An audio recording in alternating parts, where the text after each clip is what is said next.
అట్లాగే కామములు ఉన్నాయిగా, కామములు తీర్చుకోవద్దని పరమేశ్వరుడు ఎక్కడా చెప్పడు. పుట్టడంతోనే ముక్తిని పొందమని చెప్పలేదు. అట్లాగే చదువు కావాలి, డబ్బు కావాలి, ఉద్యోగం కావాలి, పెళ్ళాం కావాలి, ఇల్లు కావాలి, ఇవన్నీ కావాల్సినవే, తప్పేం లేదు. వీటికి ఉపాయాలు చెప్పాను. పిల్లలు కావాలి, దానికో ఉపాయం. విశ్వాసముండి అనుష్ఠించాలి, కానీ తీరకపోవటమంటూ ఎక్కడా ఉండదు ఈశ్వరుణ్ణి నమ్ముకుంటే అని చెప్పాడు.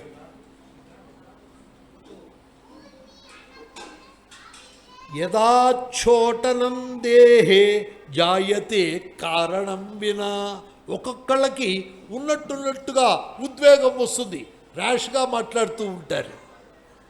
అట్లాగే స్వగృహే కలహో నిత్యం యథా చైవ ప్రజాయతే. ఇంట్లో రోజు కీచులాట్టుంటుంది. వాడికి ఏమిటయ్యా అన్నాడు. తదార్థాయాం కృతాయాం వై సర్వం దుఃఖం విలీయతే.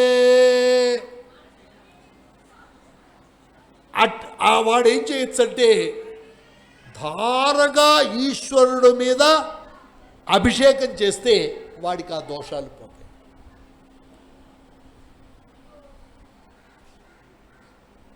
ఇట్లాగూ అనేక విధములైనటువంటి ఈశ్వరారాధన వల్ల మనకి సాధించలేందేంటూ ఏదీ లేదయ్యా. అటువంటి గొప్పది ఆ ఈశ్వరుడు. ఈ ప్రపంచాన్నంతా కూడా ఆయనే అనేక రూపాలు ధరించి కులాలేభ్య కర్మారేభ్య నమ్మకం. లోకంలో ఎవరైతే ఏ పనులు వృత్తులు చేసేవాళ్ళు ఉన్నారు వీళ్ళందరూ ఆయన స్వరూపమే. మనకి చూడటం చేత కావట్లేదు. ఆఖరికి దొంగ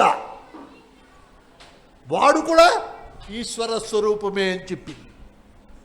అంటే దొంగవాడు వస్తే బాగా పూలేసి మారేడుదలాలేసి వాడిని పూజించమని కాదర్థం. వాడొస్తే పోలీస్ స్టేషన్లో అప్పచెప్పాలి.